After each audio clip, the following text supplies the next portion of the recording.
안녕하세요. 오늘은 다이어트에 대해서 말씀드리려고 합니다. 다이어트는 굉장히 많은 분들이 고민을 하시고 있는 분야이죠. 어떻게 보면 전 인류의 숙제가 아닐까 싶을 정도로 굉장히 많은 사람들이 고민을 하시고 있으시는 부분인데요.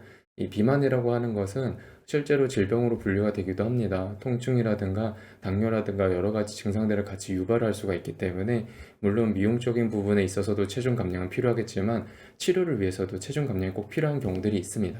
근데 이 다이어트라고 하는 것은 어떻게 보면 평생 하시는 경우들이 많죠. 적절하게 체중 감량을 잘 하셨다고 하더라도 이후 관리가 잘 되지 않아서 소위 말하는 요요가 발생함으로 인해 다시 이전 체중으로 돌아가는 경우들이 많고, 혹은 요요가 나타났을 때 이전 체중보다 더 높아지는 경우도 많습니다. 그래서 이런 부분들에 대해서 굉장히 많은 분들이 고민을 하고 있고 굉장히 다양한 방법들로 다이어트를 하고 계십니다.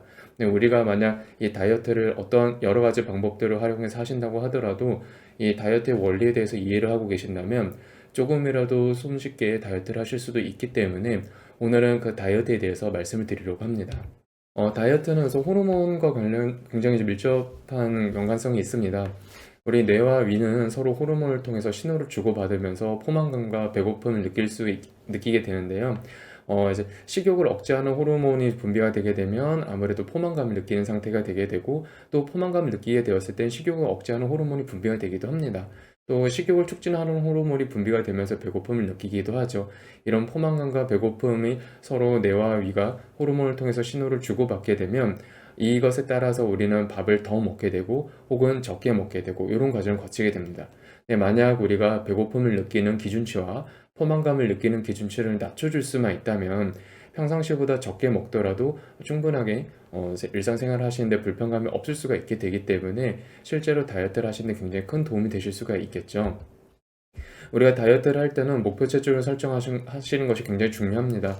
보통 요요 방지를 위해서 3개월간 현재 체중의 10%를 감량하신 걸 목표로 설정하시는 게 좋습니다.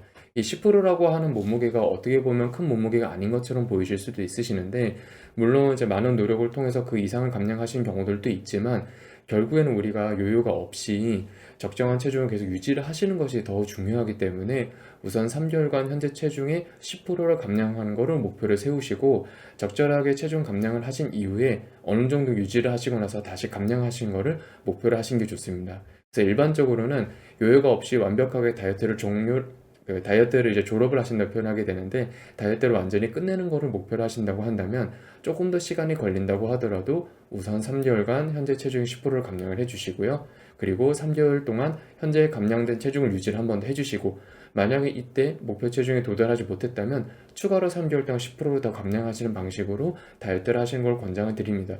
결국엔 이 방법이 느린 것처럼 보여도 가장 빠른 방법이라고 할 수도 있습니다.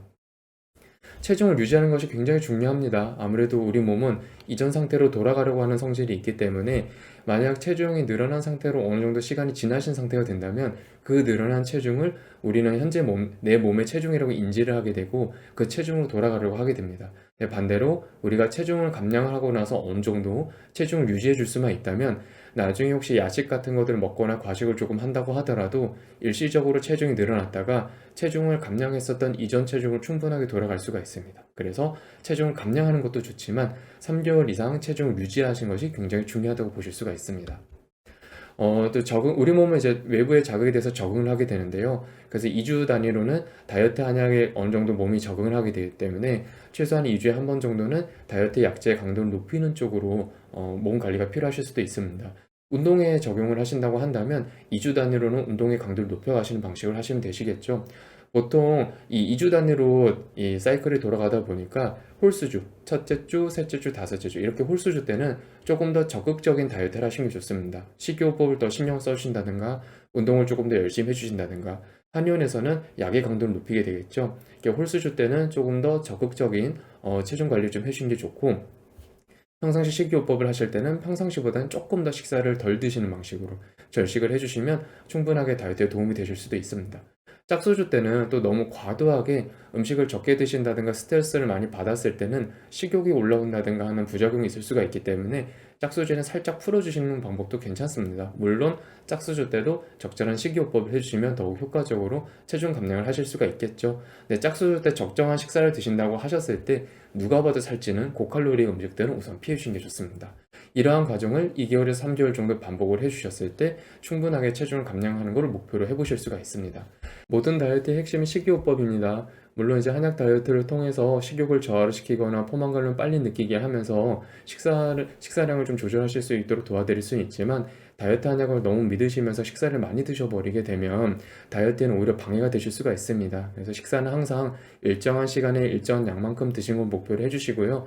만약에 이렇게 일정한 시간 동안에 일정한 양만큼 음식이 들어올 수만 있다면 우리 몸에서는 조금 더 계획적으로 에너지를 소비를 하거나 저장을 하는 과정을 거칠 수가 있기 때문에 이런 과정들을 꼭 거쳐주시는 게 좋습니다. 비유를 하자면 일종의 이제 급여 생활을 하신, 일정한 날에 일정한 급여가 들어오는 급여 생활을 하시는 분들 같은 경우에는 저축할 건 저축하고 지출할 건 지출하실 수가 있겠죠. 하지만 소득이 계속 변동이 되는 사업을 하시는 분이라든가 프리랜서 같은 분들 같은 경우에는 아무래도 지출을 계획적으로 하시는 게 좀 어려우실 수도 있습니다. 그럴 때는 최대한 저축을 많이 하시면서 지출을 줄이시는 경우도 발생하게 되겠죠. 영양분이 들어오는 것도 비슷하다고 생각해 주시면 되세요. 그래서 일정한 시간에 일정한 양만큼 드시게 된다면 그래도 조금이라도 더 다이어트에 도움이 되실 수가 있습니다.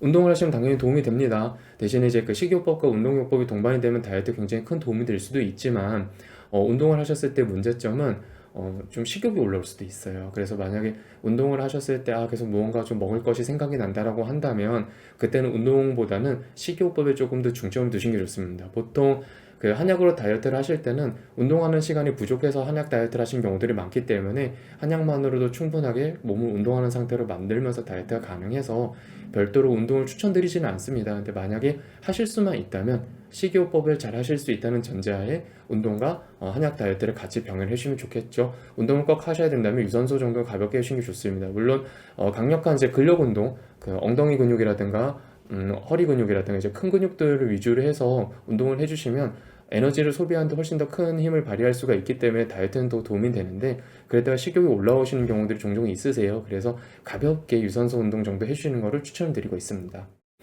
체중은 매일 측정하시는 것을 추천드리지는 않습니다. 오히려 매일 측정하셨을 때는 체중이 그렇게 많이 변하는 것처럼 보이지 않기 때문에 스트레스를 더 받으실 수가 있고, 이럴 때 식욕이 올라올 수도 있어요.